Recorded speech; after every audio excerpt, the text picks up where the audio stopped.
Nelson Chamisa has kicked off his campaign in Johannesburg to try and unseat President Mnangagwa and the ZANU-PF.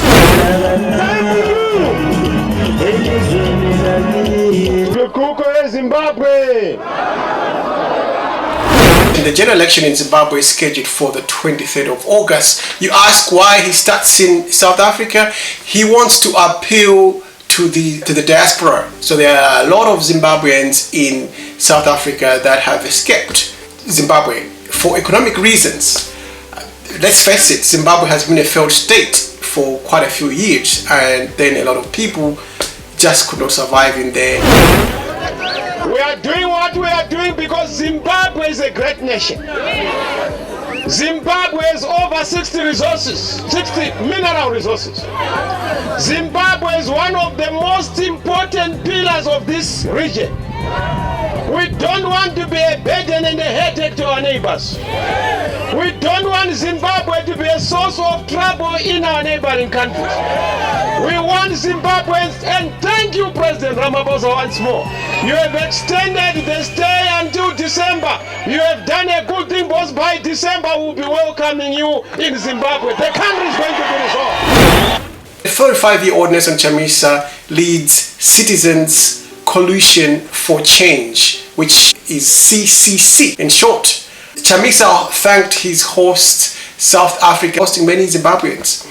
Of course, there were a little bit of murmurs of discontent about this due to the xenophobia and some other issues that Zimbabweans have been facing in South Africa, where the locals have said, no, you've come in from Zimbabwe and taking all our jobs, you're undocumented whatsoever. There are those issues, but however, Nelson Chamisa said that, look, it's fair enough, some of these things are unfortunate, but we also have overstayed our welcome.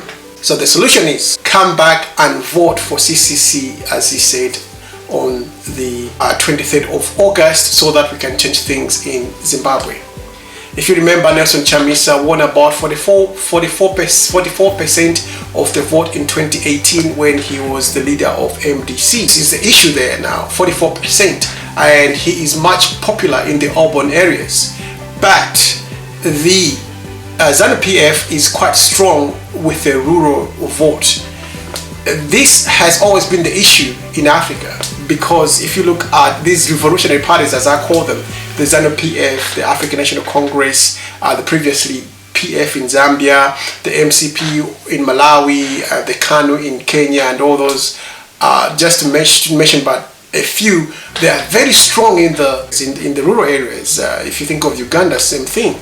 So that when these younger challengers come in, very popular in the urban areas, but that does not translate in the majority. It is so hard to change the opinion of rural fellow Africans because they are just so entrenched in these revolutionary parties. However, Chamisa mentions that others have done it. He mentions Kenya. Yes, it's a good example, but we also must remember that President Ruto was vice president to Uhuru Kenyatta in the KANU setup, but he left and won. So still a good example. Zambia is a solid example. Malawi is another example, but it should be understood that the Malawians had voted the Revolutionary Party MCP out of power in 1994, but now they've gone back to the MCP from the vote from 2 years ago.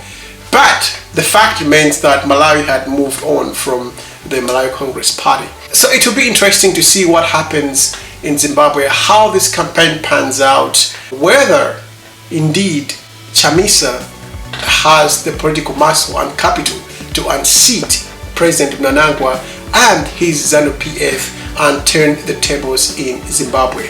Leave your comment below and tell me what you think, and I'll see you on my next video.